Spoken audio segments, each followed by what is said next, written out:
इय्याक नअबुदु व इय्याक नस्तईन। देखने और सुनने वाले मुहिब्बे वतन पाकिस्तानियों को अस्सलामु अलैकुम।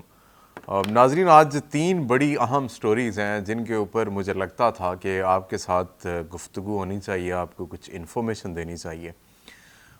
वो तीन स्टोरीज़ को मैंने तो इस तरह कैटेगराइज़ किया कि जी इमरान खान साहब शायद मेरा ख्याल है प्रायोरिटी पे हैं, उनको ऊपर क्योंकि उनकी जिस तरह की आज की ख़बरें हैं शायद ज़्यादातर लोगों को नहीं पता होगा कि आज जेल में या जहाँ पे अदालत ले जाई गई वहाँ पे क्या हुआ। और क्योंकि एक तरफ वो अकेले हैं, दूसरी तरफ उनके ख़िलाफ़ सारा निज़ाम है, तो शायद मुझे लगता है कि इसलिए वो अहमियत की हामिल ख़बर है। एक तो आपको वो बताते हैं। दूसरी ख़बर ये है कि जी आज आपने MQM और मुस्लिम लीग नून का एक इत्तेहाद देखा। उस इत्तेहाद ने बड़े सारे सवालों को जन्म दिया है और वो सवाल मेरे या आपके अवाम के सब के ज़ाती नोयत के इंटरेस्ट के सवाल हैं। उन सब सवालों में अवाम के दर्द छुपा हुआ है, अवाम के लिए कोई ना कोई बात है। और तीसरी चीज़ उसी से जुड़ी हुई, मौलाना फजलुर रहमान साहब कहाँ पे हैं इस वक्त, और मौलाना फजलुर रहमान की PDM उसका जनाजा आज किसने निकाला, और मौलाना फजलुर रहमान किसकी प्रॉक्सी के तौर पे इस्तेमाल हो रहे हैं। ये आज के तीन मेन टॉपिक हैं जिसके ऊपर आपसे बात करेंगे। तो सबसे पहले हम इमरान खान साहब के हवाले से बात करते हैं। जी, इमरान खान साहब की आज पेशी थी साइफ़र केस के हवाले से। उसके ऊपर सीक्रेट एक्ट चल रहा है जिसके तहत कार्रवाई हो रही है अदालत में। जब आप आज पेश होने लगे तो सबसे पहले तो जी वहाँ पे कार्रवाई ये हुई कि कोई उनकी तरफ से वकील जो बात करता था, सलमान सफदर साहब इमरान खान साहब के वकील थे, वो कोई बात करते थे या पूछते थे तो आगे से कहा जाता था कि जी बहुत बड़ा सीक्रेट है, ये सीक्रेट है। कोई वो और सवाल किया जाता तो ये भी सीक्रेट है। किसी भी तरह की उन्होंने गुफ्तगू करने की कोशिश की, कोई भी सवाल पूछने की कोशिश की, कोई कमेंट करने की कोशिश की तो आगे से सरकारी वकला की जानिब से एक ही जवाब आता था कि ये सीक्रेट है। अब अदालत भी परेशान थी उस मौके के ऊपर कि ये अदालत में क्या हो रहा है। बाकी सब तो पहले ही परेशान है, अदालत को भी नहीं समझ आ रही कि ये मामलात किस तरफ जा रहे हैं, कौन रन कर रहा है। होता तो ये है कि कानून के तहत अदालत चलती है और उसमें जो बैठा हुआ जज है वो कानून के तहत उसके पास पावर होती है, वो कर सकता है। लेकिन उस तमाम तर पावर को उन्होंने दबा के रख दिया, ख़त्म कर दिया सरकारी वकला ने सिर्फ एक बात से कि जी ये सीक्रेट है। अब किसी को समझ नहीं लग रही कि वहाँ पे क्या हो रहा है। फिर जब बाहर आए तो गौहर खान साहब ने शायद इमरान खान साहब की एक स्टेटमेंट भी बताई कि वो इमरान खान साहब कह रहे थे कि ये हमेशा अंपायर को मिला के साथ मैच खेलते हैं। गौहर खान साहब शायद वो एक एलिमेंट उसका मिस कर गए जो असल उन्होंने स्टेटमेंट दी थी आज, वो मैं आपको बताता हूँ कि वो क्या है, क्योंकि हमारे बड़े क्लोज ज़राए से इंफॉर्मेशन मिली के अंदर होता क्या रहा। इसके बाद आज जी इमरान खान साहब की बहनें और उनकी अहलिया इमरान खान साहब की उनसे मुलाकात हुई है जेल के अंदर। उनके दरमियान क्या गुफ्तगू हुई वो भी आपको मैं बता देता हूँ। इस मुलाकात को रोकने के लिए बड़ी कोशिश की कि पहले जी खबर आई कि जी बम हो गया, बम कोई वहाँ पे किसी ने नस्ब कर दिया, सिक्योरिटी हालात बड़े ख़राब हो गए हैं।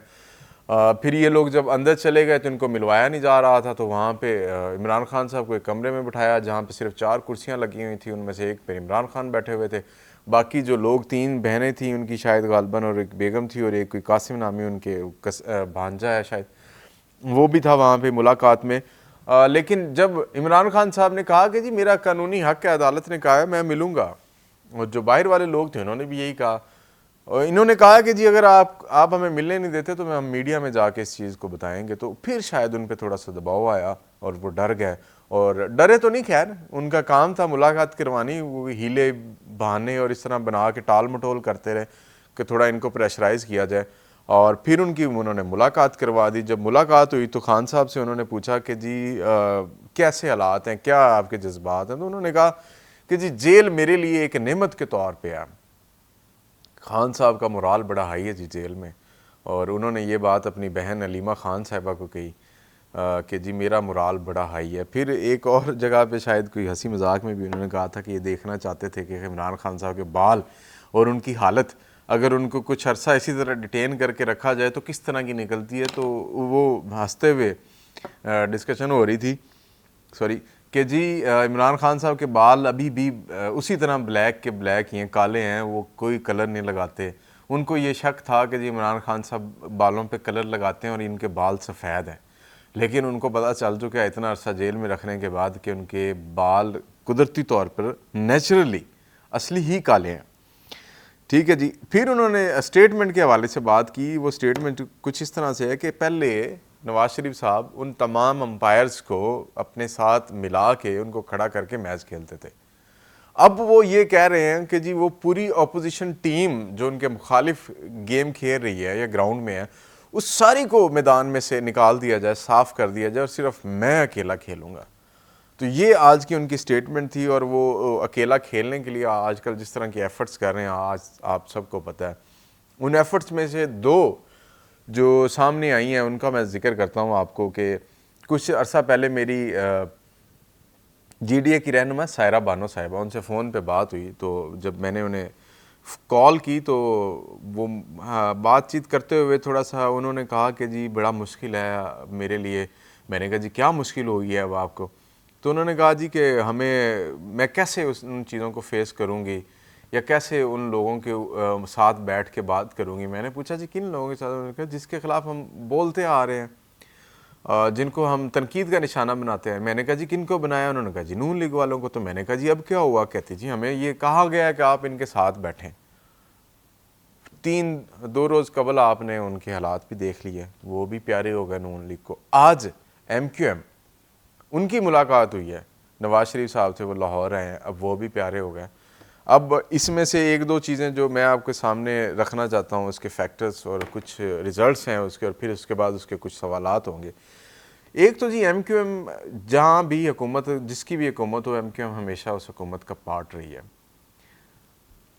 यही MQM जब PDM की हुकूमत थी उनके साथ थी, उससे पहले इमरान खान साहब के साथ थी, उससे पहले फिर नवाज शरीफ साहब के साथ हुकूमत में थी, फिर ये पीपल्स पार्टी के साथ भी हुकूमत में बैठे रहे, फिर उससे पहले जनरल मुशर्रफ साहब के साथ थे, उसमें भी हुकूमत में ये बैठे रहे। तो ये किसकी कहने पे हुकूमत पर बैठते हैं ये सब आपको पता है कि एक ग्रुप ऑफ पीपल होता है जो इस मुल्क के डिसीजंस लेता है। वो शायद कभी कभार इस तरह होता है कि जी लोग ये समझ रहे होते हैं कि ये एक इदारे की पॉलिसी है, ऐसा नहीं होता। ये 2, 3, 4, 5 लोगों की ज़ाती तौर पे पॉलिसी होती है, उनकी ज़ाती पसंद होती है कि कौन सा बंदा पॉलिटिकल सिस्टम में रहेगा, कौन नहीं रहेगा। वो उनके फ़ैसले इस तरह दिखाया जाता है कि वो शायद एक ख़ास इदारे के फ़ैसले हैं, जिसकी वजह से अवाम उस इदारे से भी शायद मुतनफ़र हो जाती है या नफ़रत करना शुरू कर देती है। तो ये उन्हीं का फ़ैसला होता है कि MQM कहाँ पे बैठेगी। अब उन्हीं के पसंदीदा बन के आए हैं नवाज शरीफ, जिनको निकाला गया था यहाँ से, अभी उन्हीं को वापस लेके आ गए हैं। अब ये वही MQM है जिसके बारे में जब ये हुकूमत में थे PDM वाले, तो ये कहते थे कि ये हमें ब्लैकमेल करते हैं। आप सबको पता होगा कि जब ये कराची में मरदमशुमारी हुई तो उसके मामले पे MQM ने क्या क्या हथकंडे अपनाए, बजट लेने के लिए, वजारतें लेने के लिए, और पता नहीं क्या क्या करते रहे। आज उसी MQM के साथ हाथ मिला लिया है। अच्छा, अब GDA होगी, MQM होगी। तीसरी जो सबसे बड़ी और इम्पोर्टेंट आज की खबर है जो मैं आपको देने जा रहा हूँ, वो ये है कि आप आने वाले दिनों में देखेंगे कि बाप पार्टी भी मुस्लिम लीग नून के साथ मिल जाएगी। इन तीनों जमातों का मिलना और इनके साथ बाकी जमातें भी हैं उनको भी साथ मिलाने की कोशिश की जाएगी। मकसद सिर्फ एक है, इमरान खान के ख़िलाफ़ किसी न किसी तरह नवाज शरीफ या मुस्लिम लीग नून को कामयाब करवाना। अब उससे 2 शिकार होंगे, एक ये है कि इमरान खान साहब के ख़िलाफ़ इनको खड़ा किया जाए, दूसरा सिंध में पीपल्स पार्टी का ज़ोर तोड़ा जाए। GDA इंटीरियर सिंध की पार्टी को कंट्रोल, इंटीरियर सिंध की सीट्स पे जाएगी। इसके अलावा 1-2 भी छोटी मोटी जमातें हैं वो भी इनके शायद मिल जाएं, जैसे कि TLP है या वो पलेजो साहब हो गए या दूसरी पार्टियाँ 1-2 और भी छोटी छोटी, शायद वो भी नून लीग के साथ मिल जाएं और पीपल्स पार्टी के ख़िलाफ़ इंटीरियर सिंध में मुहाज़ खड़ा करें। दूसरी MQM होगी जो सिंध है, कराची है, अर्बन सिंध है, जो वहाँ पे हो सकता है कि वो डेंटर डाले। लेकिन मुझे ये लगता है कि ये मामला ज़्यादती होगा आवाम के वोट के साथ, जो आवाम ने वोट डालना है। फॉर एग्ज़ाम्पल, पहला वोट अगर एक कोई बंदा MQM को डालना चाह रहा था तो अब वो देखेगा किसी ने तो उस पार्टी के साथ इल्हाक कर लिया जो इस्टेब्लिशमेंट की मंजूर नज़र है, जो खुद कुछ नहीं है, जो किसी वजह से लाई जा रही है, जिसका मकसद सिर्फ़ और सिर्फ इमरान खान को सियासी मंजर से पीछे हटाना है। तो हो सकता है कि वो वोटर इनको वोट ना दे, वो कहीं और स्प्लिट हो जाए, जो इनका ज़ाती वोट है MQM का, वो भी ख़राब होना शुरू हो जाए। इस चक्कर में कि वहाँ पे हम कुछ सीट एडजस्टमेंट करेंगे, नून लीग होगी, कुछ पे MQM होगी, हो सकता है कि वो इनको उल्टा भी पड़ जाए और मुश्किल में आ जाए। अच्छा, उसके बाद ये कुछ सवालात हैं कि जी मसलन जो माहौल उन्होंने बनाया है, जो इलेक्शन को दरकार होता है, क्या वो तमाम सियासी जमातों को भी मैसर होगा जो नून लीग को दिया जा रहा है और जो उन लोग जमातों को दिया जा रहा है जो नून लीग के साथ खड़ी है। फिर ये है कि क्या 2024 के इंतखाबात भी शफाफ होंगे। जब ये मुझे लगता है कि ये परी पोल रिगिंग ही होती है किस्म की, जब आप वोट की सेटलमेंट किसी जमात के साथ कर लेते हैं ना, तो वो एक किस्म का आप ऑलरेडी डिसाइड कर चुके होते हैं कि इन हलकों पे वो लड़ेंगे, इन पे हम लड़ेंगे और मिल के हमारे कैंडिडेट वहाँ पे जीत चुके होंगे। जब आपको ये पता चल जाए कि इस पोल पे या इस हलके में ये जमात जीत जाएगी और उसको जितवाने के लिए ये एक्टिविटी करनी पड़ेगी और फिर आप उसको प्लान करके एज इट इज़ एग्जीक्यूट करते हैं और उसके रिजल्ट्स भी उसी तरह के निकलते हैं, तो फिर इसका मतलब ये है कि ये तकरीबन ऑलमोस्ट परी पोल, मैं तो ये समझता हूँ, मेरी राय है, मैं गलत भी हो सकता हूँ, आपकी अपनी राय है, आप इसको समझना चाहें तो समझ लें, नहीं समझना चाहते तो आपकी मर्ज़ी है, मैं आपके सामने फैक्ट्स रख रहा हूँ। फिर ये है कि क्या इन इंतखाबात को नताइज को पूरा मुल्क तस्लीम करेगा, क्योंकि आप खाली पंजाब को पूरा मुल्क मत समझिए, इसमें बलूचिस्तान भी है, इसमें सिंध है, इसमें KPK है। अगर वहाँ की जमातें इस चीज़ के ऊपर उंगली उठाती हैं, शोर करती हैं, अख्तर मैंगल साहब हैं जिस तरह, या कोई और जमात है KPK में, मौलाना फजलुर रहमान साहब, उनका भी मैं आपको आगे जिक्र करता हूँ कि उनके साथ क्या हो रही है और वो किधर हैं। वो इन इंतखाबात को नहीं मानेंगे तो इनकी क्या हैसियत है इन इंतखाबात की। हर तरफ से इसकी शफाफियत के ख़िलाफ़ आवाज़ें उठ रही हैं, उठेंगी, तो आप आवाम के करोड़ों रुपए, अरबों रुपए क्यों इन इलेक्शंस पे ज़ाया करना चाह रहे हैं? 40 अरब रुपए के करीब आप जो रकम लगाएंगे, क्यों? फिर अगर इंतखाबात शफाफ नहीं होते तो इसका ज़िम्मेदार कौन होगा? Election commission. वो तो कभी भी ये नहीं कहेगा, वो हमेशा वो मलबा कुछ ना कुछ RTS बैठ जाता है, किसी ना किसी पे डाल दिया जाता है ये सारा निज़ाम। तो ये सारे इस्टेब्लिशमेंट, या आप यूं कह लें कि इस्टेब्लिशमेंट सिविल रिलेशंस हैं जिनके ये आउटकम्स आ रहे हैं। अच्छा, ये सारी फैसिलिटीज़ एक जमात को नहीं मिल रही, एक जमात को सब मिल रहा है और दूसरी जमात है जिसको बिल्कुल डिप्राइव किया जा रहा है। आप क्या ये PTI को मिल सकती है सहूलत अब कि वो किसी जमात के साथ इलाक़ कर ले? नहीं कर सकती। PTI का जिसके पास टिकट, आरफ मीद भट्टी साहब कहते हैं कि जी कोई बंदा रात को अपने घर सो के दिखा दे जो अपने आप को ये कहता है कि मैं PTI का बहुत बड़ा कारकुन और चाला हूँ, या जिनका ये पता, जिसके बारे में ये पता है कि ये शामिल होने वाला है, इसने टिकट लिया था, वो रात को अपने घर नहीं सो सकता। अब मुझे बताएं कि क्या PTI वालों को इस तरह का किसी जमात के साथ इलाक़ करने दिया जा सकता है? अच्छा चलें इलाक़ कर लेते हैं, तो क्या वो जीत पाएंगे? कभी भी नहीं, सवाल ही नहीं पैदा होता। नून लीग के अलावा आपने बाकी और कितनी जमातों को ये रियायत दी है कि वो इस तरह के इलाक़ कर सकें या इस तरह प्लान कर सकें, सिवाय MQM, GDA और BAP, क्योंकि आपको पता है कि वो किन के मंजूर नज़र हैं। तो ये जो मामला था वो शायद इस तरफ आके बैठे कि ये जो प्लानिंग सारी हो रही है नून लीग को लाने के लिए, ये चंद लोगों की ख्वाहिश है और वो इदारे को एक किस्म का उन्होंने फेस बनाया है जिसकी वजह से अवाम उस इदारे से नफ़रत करती। ज़ाती पॉलिसी हो सकती है, इदारे की पॉलिसी इस तरह नहीं है। और आप जानते हैं कि हमेशा से MQM का बयानिया सिंध में पीपल्स पार्टी के ख़िलाफ़ रहा है। अब इस बयानिए के ख़िलाफ़ होने की वजह से इसकी सेटलमेंट बड़ी मुश्किल हो जाएगी। कितना एक अरसा आप इसको कंट्रोल करके चला लेंगे, वक्ती तौर पे आपके आउटकम मिल सकते हैं, लेकिन इसके इन लॉन्गर रन आपको वो आउटकम्स नहीं मिलने जो आप सोच रहे हैं। अच्छा, इस सब में अवाम का नुकसान हो रहा है, किसी और का नुकसान नहीं हो रहा, ना किसी पार्लियामेंटेरियन का हो रहा है, ना किसी सियासतदान का हो रहा है, ना किसी ब्यूरोक्रेट का हो रहा है, ना किसी ऑफिसर, फौजी ऑफिसर का, ना किसी सियासतदान का। नुकसान सिर्फ़ और सिर्फ अवाम, इस मुल्क मुमलकत खुदादाद की अवाम फेस कर रही है। वो महंगाई की सूरत में वो तजब्जब का शिकार है, वो बैरूनी दबाव है, मईशत नहीं उठ रही, मईशत एग्रेनियन लैंड होने के बावजूद भी इस मुल्क की मईशत का ये हाल है। तो ये खमियाजा सिर्फ़ और सिर्फ अवाम को भुगतना पड़ रहा है और अवाम को इस वक्त वो जो उसको मसीहा चाहिए वो शायद इन तमाम पार्टियों में नहीं है, क्योंकि उनको ये लगता है कि मैं गुज़िश्ता 4-5 हफ्तों से, बल्कि 2 महीनों से हम डिफरेंट सिटीज़ का सर्वे कर रहे हैं और हमने वहाँ पे जाके देखा है, माँ सिवाय एक के बाकी शहरों में 60-70 प्लस, कई जगहों पे तो 80 प्लस भी जो पब्लिक पल्स है पीटीआई के लिए, इमरान खान साहब के लिए, वज़ीर आज़म देखना चाहते हैं इमरान खान साहब को 70-80% प्लस ये सर्वेज अभी तक आ रहे हैं, माँ सिवाय 1 या 2 के। उनमें थोड़ा कम है क्योंकि शायद वहाँ पे कुछ मामला ऐसे हैं। अच्छा, उसके बाद आखिरी चीज़ है जी कि मौलाना फजलुर रहमान साहब किधर हैं, ये सबसे बड़ी खबर है। जो मौलाना फजलुर रहमान साहब प्रॉक्सी समझे जाते हैं हमेशा इस्टेब्लिशमेंट के लिए, और वो इनके लिए काम भी करते रहे, लेकिन जब ज़रूरत पड़ती है तो मौलाना फजलुर रहमान साहब उनके अगेंस्ट हो जा रहे हैं। आज पीडीएम का जनाजा कैसे निकला है, ये सबसे बड़ी अहम बात है।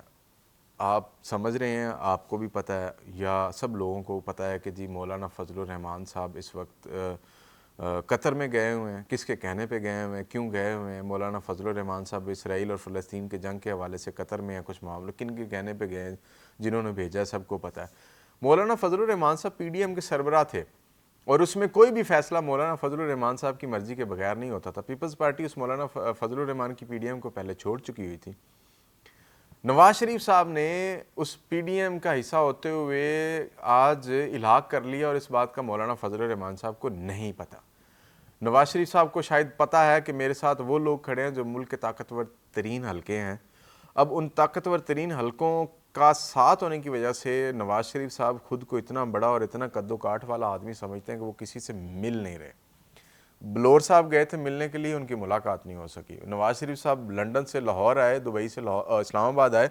मौलाना फजलुर रहमान साहब 2-3 दिन वहाँ पे मौजूद रहे उससे पहले, और उस दिन जिस दिन वो वहाँ पे थे कि शायद उनकी खुश दामन या उनकी सास जो इंतकाल कर गई थी उनकी ताज़ियत करने के लिए आएंगे, लेकिन वो नहीं आए।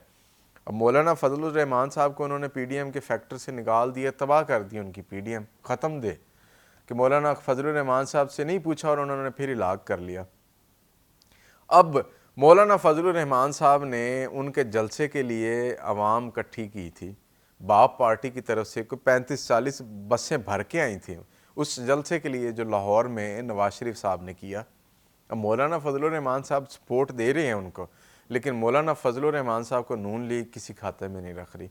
तो आने वाले दिनों में आपको मौलाना फजलुर रहमान भी हाथ में डंडा सोटा उठाए हुए नज़र आएंगे। इस्लामाबाद में भी हो सकता है, और किसी और के ख़िलाफ़ सियासी बयानों में भी वो सख्त जुमले इस्तेमाल करते हुए नज़र आएंगे। मौलाना फजलुर रहमान साहब शायद अब माइनस हो गए हैं पीडीएम से, या पीडीएम असल में टूट चुकी हुई है। नाजरीन, ये था आज का व्लॉग, और आपने अभी तक अगर हमारे चैनल को सब्सक्राइब नहीं किया तो जीएनएन को सब्सक्राइब कीजिए, वीडियो को मुकम्मल देखिएगा, अगर पसंद आए तो लाइक भी कीजिएगा और शेयर भी कीजिएगा। मुझे इजाज़त दीजिए, अल्लाह हाफिज़।